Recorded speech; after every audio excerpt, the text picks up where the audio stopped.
où l'amour était conditionnel.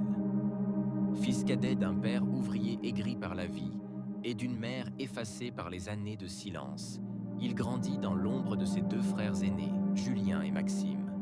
Deux garçons tout droits sortis du moule familial dur, bruyants, arrogants. Elias, lui, était différent. Il lisait, dessinait, restait seul. On le traitait de faible, d'anormal. À la maison, il était l'intrus.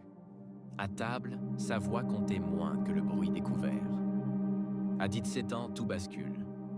Un soir d'hiver, après avoir été accusé à tort de vol, son père le frappe violemment devant toute la famille.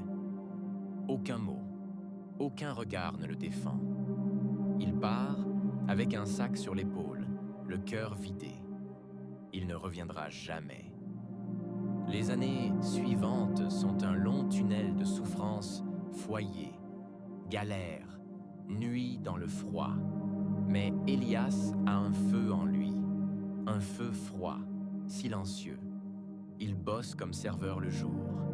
Et la nuit, il apprend à coder, à investir, à construire.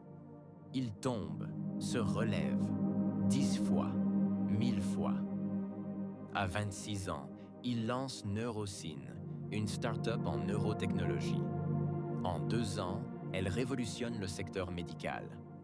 À 29 ans, il devient multimilliardaire, inconnu du grand public mais incontournable dans la haute finance. Il rachète discrètement des parts dans plusieurs entreprises, dont celle qui emploie son frère Julien, puis celle qui a licencié Maxime, et un jour, celle qui détient l'hypothèque de la maison familiale. Il ne parle à personne, il observe. Quand son père tombe gravement malade, ni Julien ni Maxime n'ont les moyens de payer les soins. La maison est saisie, les dettes s'accumulent. Elias rachète tout, sous un nom d'emprunt. Puis, un jour, il convoque la famille dans une immense propriété à la campagne, sous prétexte d'une aide anonyme. Ils viennent, honteux, affamés, vieillis. Quand ils entrent dans le grand salon, ils découvrent Elias, debout, froid, habillé comme un roi. Silence. Je vous avais promis que vous ne me reverriez que lorsque vous regretteriez tout. Nous y sommes. Son père tente de parler, mais Elias l'interrompt. Je vous ai tout repris.